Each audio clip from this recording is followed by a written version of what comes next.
All right, everybody, welcome back to the 3-Hour News Show. We're going to talk about something which is, well, everybody now has the mobile wallet, perhaps. If usually in the old days we have a physical wallet, but today we need to have our mobile wallet. Well, digital apps have really made our life easier recently. Market research from Ipsos Indonesia has named a number of leading applications in Southeast Asia, which they dubbed as super apps. Now, to learn more about its super apps research, we have Ipsos Indonesia Managing Director Soeprapto with us. Good afternoon, Pak Soeprapto. It's good to see you finally here in the studio. We talked before through Zoom, right? Yeah. Good afternoon, and thanks for inviting me to the studio. Lovely studio. Yeah.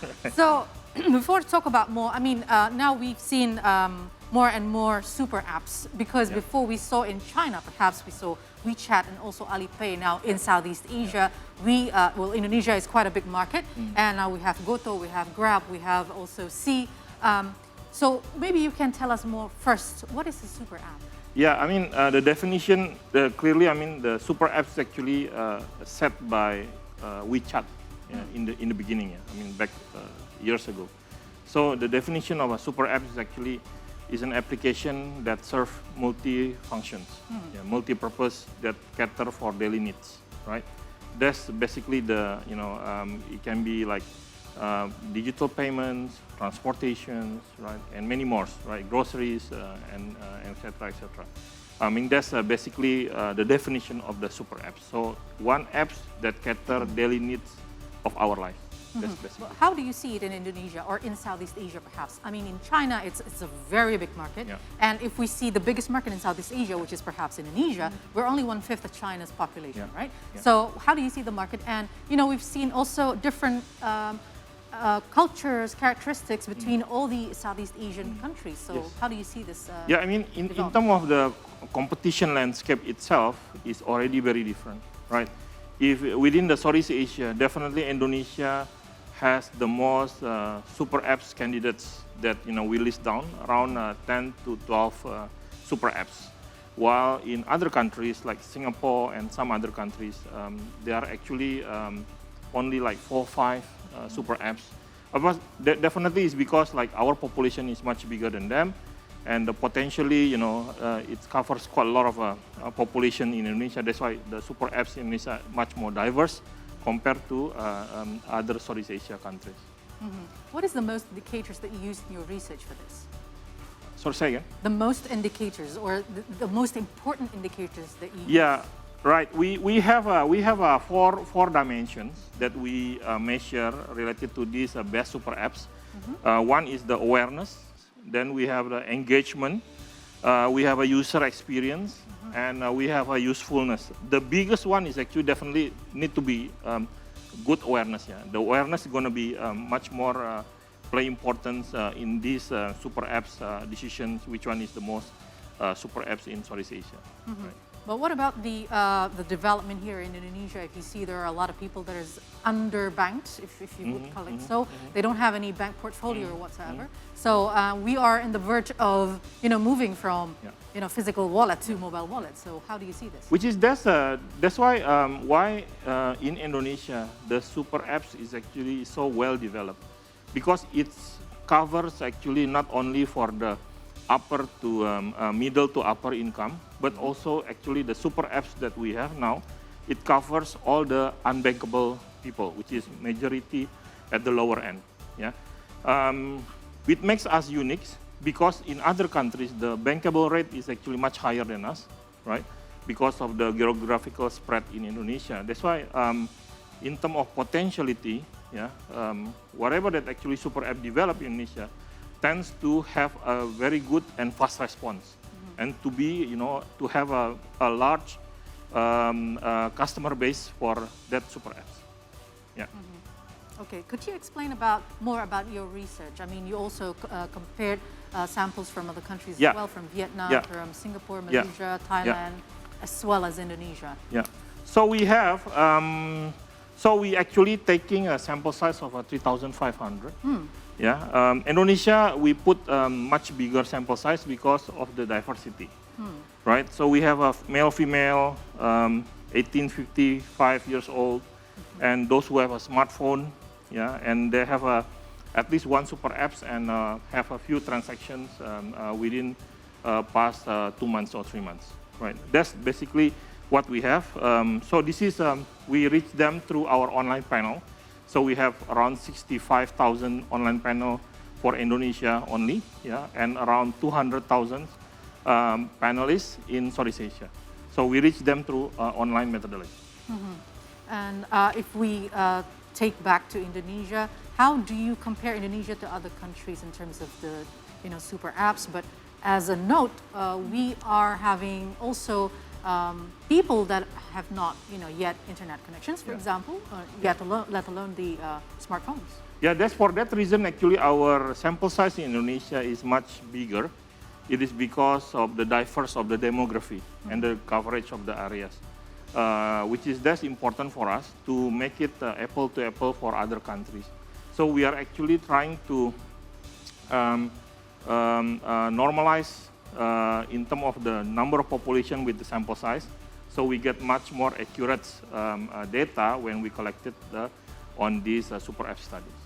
So could you talk specifically about the age group? So what age groups are usually using this super apps for now? So in Indonesia is quite diverse. It's actually from 18 to 55.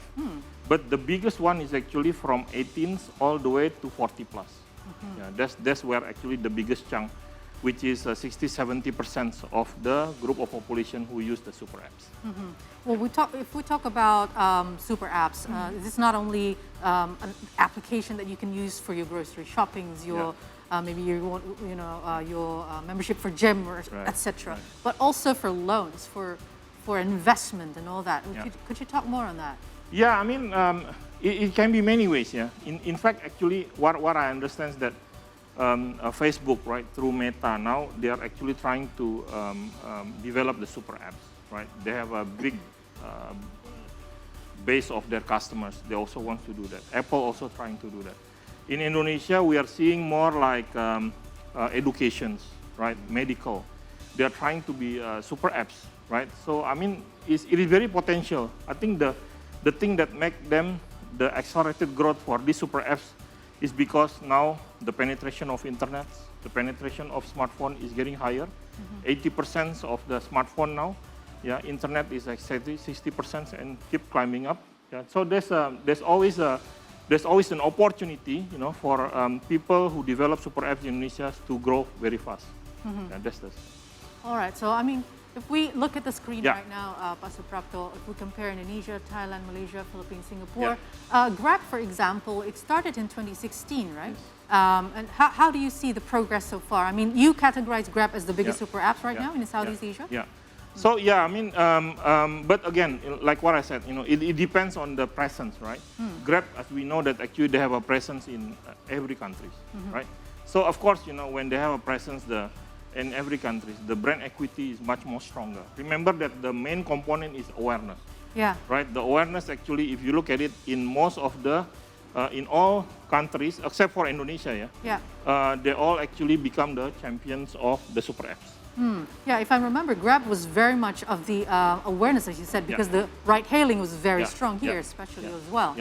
So what do you think about the others, like Shopee and Gojek, for example? Yeah, I mean, in Indonesia is the real jungle of super apps, actually, because there are many competition. Like what I said, there are 11 to 12 super apps now that compete within the list, and these three actually emerge as the super apps, the best top three. Now, could you explain to us, maybe we're not very much familiar with the numbers that you mentioned here. Could you explain more with the numbers here? What do they mean? So this is actually the index. Yeah, the highest is actually 100%. Yeah, so means that 57 of the sample populations that we collected actually think that Grab is the best super apps that they use, because there are four elements, right? And they use that and they rating 1 to 5, yeah, and then we actually calculate it based on the weighting. Based on that, and then we have Grab as the together with Shopee, definitely, yeah, they are actually become the best, the most preferable super apps in Indonesia, followed by Gojek. In Malaysia, we have again the same, but except that the touch and go, is actually come to be the third, right? And in Singapore, that's the base of Grab, right? That's right, 73. Yes, that's the highest actually. But again, Shopee also have a very good presence there, and also followed by Lazada, right? Thailand, quite similar. Yeah, we see Grab, Thailand here. Shopee, and Lazada. Philippines is quite different, yeah, where Gcash is actually the second highest, and followed by Vietnam is actually quite dominant there. Yeah. Yeah, nowadays we also see how Gojek made a move by acquisitioning the Tokopedia as well, Yes, just to make yes, this yes. all possible. So how do you Yes. see Goto then? It is still within, Tokopedia is actually within the top 5, yeah, but it's actually, again, like what I said, the rating, based on the rating that we collected, 1,000 respondents in Indonesia, it appears on the top 5, where actually we only highlight the top 3. Yeah, how do you see the end game of super apps, especially in Indonesia or in Southeast Asia? It will keep growing. I'm quite sure this will keep growing, and it will branch to some other categories like education. Yeah. EduTech, for example. Yeah. Medical is that's one of the things that actually we will see is growing rapidly because of the situations now, which is quite relevant. Right? So how do you predict, if you could, predict the future of EduTech and social media apps? I mean, nowadays we've seen also education apps, but how is the future is going to be like? Is it going to be easier for people to have, a bigger opportunity, like you don't really have to travel, for example, or you can get, more equal education standards, especially among people who are not very fortunate and not having the privilege, for example? Well, I mean, super apps for social media, right? That's become the next target. They have a large customer base, right?